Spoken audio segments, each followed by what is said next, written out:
Good morning, welcome back my channel. আশা করি আপনারা সবাই খুব ভালো আছেন, আমরাও ভালো আছি। সকাল সকাল চলে এসেছি আজকে আরেকটা নতুন ব্লগ নিয়ে। তো 8টার সময় আমরা সব স্নান সেরে নিচ্ছি, ছেলেকে স্নান করিয়ে রেডি করিয়ে নিচে ছেড়ে দিয়েছি। এবার আমি চলে এসেছি রেডি হতে। আর হাজব্যান্ডের এরই মধ্যে নতুন প্যান্ট ছোট হয়ে যায় বলতে 32 থেকে 34 কোমর হয়ে যায়, আর ওর নতুন প্যান্ট আর হচ্ছে না। তো যাই হোক, আমিও একটা নতুন শাড়ি ভেঙে ফেললাম। হাজব্যান্ডও জগার পরে নিচে আসছে, আমি রেডি হয়ে পরে বেরিয়ে পড়লাম। আর বেরিয়েই বাস ধরে নিয়েছি। আজকে আমরা যাচ্ছি অনেক দিন ধরেই, যাওয়া করছিলাম।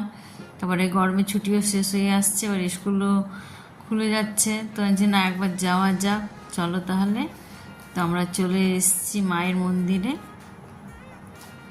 এখানে বর্গভীমা মন্দির, মায়ের একটা পীঠ, আপনারা সবাই জানেন। আর তো এখানেই চলে এসেছি তমলুকে মায়ের পুজো দেবো বলে। তো সামনে এখানে মায়ের ডালা সাজানো হচ্ছিল, তো এখান থেকে আমরা নিয়ে নিলাম ডালা। নিয়ে পরে সকাল সকাল যেয়ে পরে পুজো দিয়ে দিলাম মন্দিরে। যেহেতু স্যাটারডে আর টিউসডেতে বেশি ভিড়টা হয়, এমনি অন্য ডেতে হালকা ফুলকা থাকে। তো আমরা থার্সডেতে গেছিলাম, তো খুবই হালকা ভিড় ছিল। তো আমরা এর মধ্যে যে করে শান্তি মনে ভক্তি ভরে পুজো দিয়ে দিলাম। খুব ভালো পুজো হয়েছে। আর পুজো দিয়ে 10টার মধ্যে আমাদের পুজো কমপ্লিটও হয়ে যায়।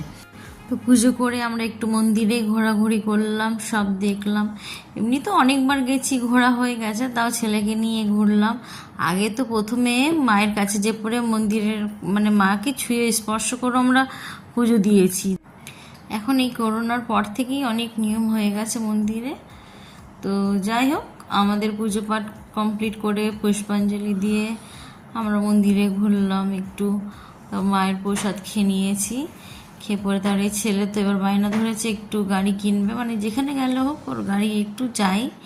তোকে একটু গাড়ি কিনে দিলাম। আমরা একটু কেনাকাটি করলাম দুজন মিলে। কেনাকাটা করে এখানে মায়ের কাউন্টারে টিকিট কেটে নিতে হয় অন্নভোগের জন্য, আগের থেকে বলে দিতে হয়। তো এই যে এখানে এই কাউন্টারে। তো যাই হোক, আমরা তো শুধু পুজো দেওয়ার জন্য গেছিলাম, শান্তি মনে ভক্তি মনে পুজো দিয়ে দিয়েছি। পুজো দিয়ে আমরা খুব শান্তি পেয়েছি। আর সকাল সকাল আমাদের পুজোটাও হয়ে গেছে। বাস, তারপরে আমরা একটু মন্দিরে ঘোরাঘুরি করলাম, ফটো তোলাতুলি করলাম, দেন আমরা বাড়ি চলে এলাম। আর ওয়েট করলাম না, যেহেতু অন্নভোগ 1:30টার সময় খাওয়াবে। তো আর আমরা ওয়েট করলাম না, অনেকটাই আমাদেরকে ওয়েট করতে হতো।